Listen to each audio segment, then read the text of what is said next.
As abelhas apareceram pela primeira vez na Terra há 130 milhões de anos e sobreviveram aos dinossauros. O que as ajudou a sobreviver por tanto tempo foi a estrutura incrivelmente complexa de sua sociedade e o trabalho em equipe. Cada abelha tem seu próprio papel e responsabilidade. Algumas delas constroem e consertam sua casa, algumas abelhas a protegem, outras limpam a colmeia e buscam comida. Mas se você pudesse entrar sorrateiramente em uma colmeia e descobrir como todo esse sistema funciona, o que veria lá dentro? Por alguma razão misteriosa, é fácil para você passar pelas abelhas guardiãs. Mas se você fosse uma abelha de outra colônia, elas não o deixariam entrar sem lutar. As abelhas de guarda parecem bastante intimidantes. Elas ficam de pé sobre as 4 patas traseiras na entrada da colmeia, com as patas dianteiras levantadas no ar. Essas abelhas inspecionam todos os insetos que entram na colmeia com suas antenas e patas dianteiras. Cada colmeia tem seu próprio odor, e as guardiãs podem saber se uma abelha pertence à sua colônia ao cheirá-la. Somente as abelhas que vivem na colmeia podem entrar. De repente, você vê algo estranho. Uma das abelhas guardiãs detectou um intruso. Uma abelha de fora deve ter tentado por engano entrar na colmeia errada, mas está carregando uma carga de néctar, e a guardiã deixou entrar. Aparentemente, elas não se importam em aceitar presentes de graça, mesmo de estranhos. Você se sente muito curioso para permanecer ali por mais tempo. A colmeia tem apenas uma entrada. Você percebe que as paredes ao redor parecem estranhas, então olha mais de perto e nota que são revestidas por uma fina camada de alguma substância.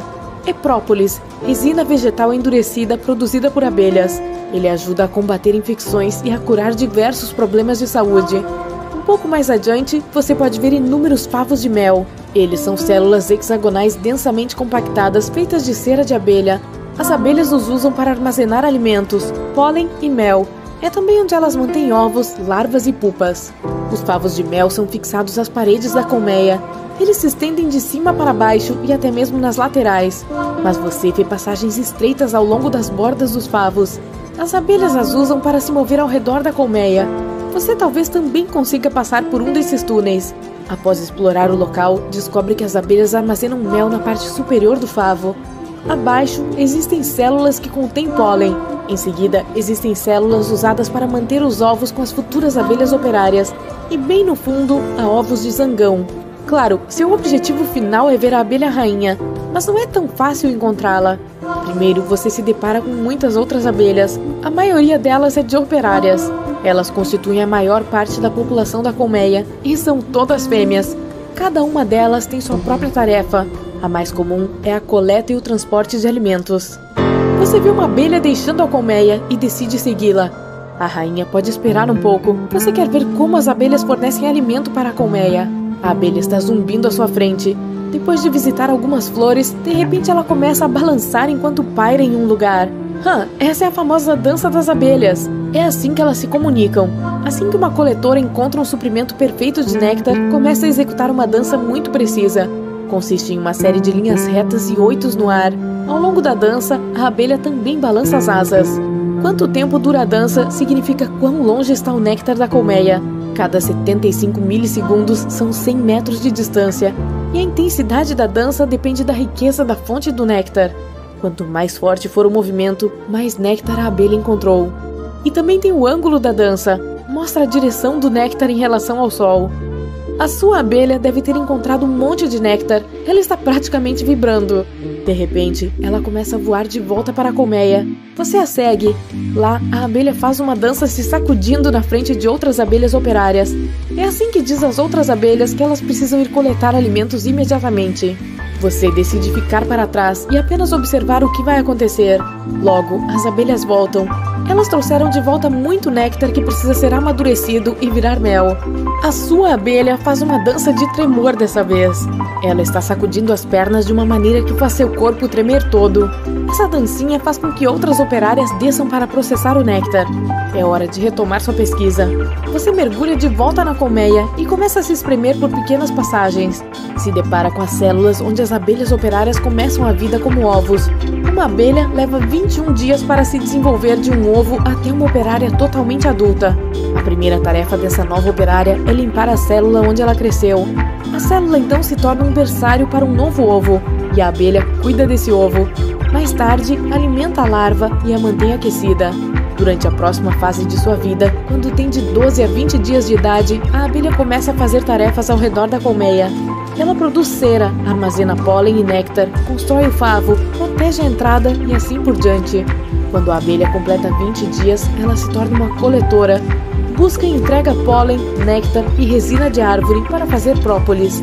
Ela também traz água. As abelhas precisam dela para beber e resfriar a colmeia. Em algum momento, você vê algo que parece um quarto de hospital? Lá, as abelhas operárias cuidam das que não se sentem bem. As médicas trazem diferentes tipos de mel dependendo da infecção. Se não houver outra maneira, elas removem uma abelha doente da colmeia. Isso ajuda a evitar que toda a colônia fique doente. E então, também existem as abelhas de controle de temperatura. A temperatura na colmeia é geralmente cerca de 35 graus Celsius. É crucial mantê-la assim, nem mais quente, nem mais fria. Caso contrário, os ovos não eclodirão. Você vê um enxame e instantaneamente entende que são abelhas de temperatura. Aparentemente, a temperatura na colmeia caiu e agora as abelhas estão tentando aquecê-la. Elas estão vibrando de uma maneira especial, o que aumenta a temperatura corporal. E você pode sentir o ar ao seu redor ficar um pouco mais quente. E se precisassem resfriar a colmeia, iriam buscar algumas gotas de água. Então, elas trariam essa água nas costas. Uma vez na colmeia, as abelhas de temperatura batem as asas muito rapidamente, fazendo a água evaporar e baixando a temperatura.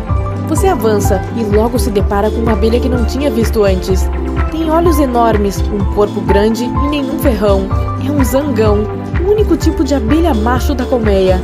Os zangões também não têm ferramentas de coleta. Seu único propósito é acasalar-se com a rainha e cuidar dela. A vida do zangão não é muito longa.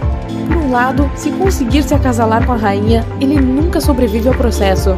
E se houver escassez de alimentos ou o inverno estiver chegando, as abelhas operárias geralmente expulsam os zangões da colmeia e não os deixam entrar. Uau, isso é extremo! Você continua até que finalmente percebe um berçário. Lá avista uma abelha que tem o dobro do tamanho de uma operária. Sua missão chegou ao fim, é a rainha. Essa abelha é a mais importante para a colmeia, porque é a única que pode botar ovos. Apesar de seu título, a rainha não governa, e seu cérebro é menor do que o de uma abelha operária, mas ela produz feromônios especiais que influenciam o humor de toda a colmeia. A rainha também dá à luz todas as abelhas da colônia. Quando ela ainda é uma larva, as abelhas operárias a alimentam com geleia real, o que é uma gosma com teor super alto de açúcar. Uma célula maior junto com essa dieta leva a um corpo maior e a capacidade da futura rainha de emitir os feromônios. Quando a rainha se acasala com os zangões, ela retorna à colmeia. 3 dias depois, começa a botar ovos e nunca para. Ela trabalha muito na primavera, botando um ovo a cada 20 segundos. Não é à toa que no final do ano, a colônia já tem uma população de 30 mil a 60 mil abelhas. Mas espere, algo estranho está acontecendo aqui. Um grupo de abelhas operárias, na verdade muitas delas, pode ser até metade da colônia, saem da colmeia com a rainha as conduzindo. Isso significa que a colônia se tornou grande demais. A rainha sai pela primeira vez desde o acasalamento, e todo o enxame sai em busca de um novo lar. De volta à colmeia, uma nova rainha eclode um ovo 8 dias depois.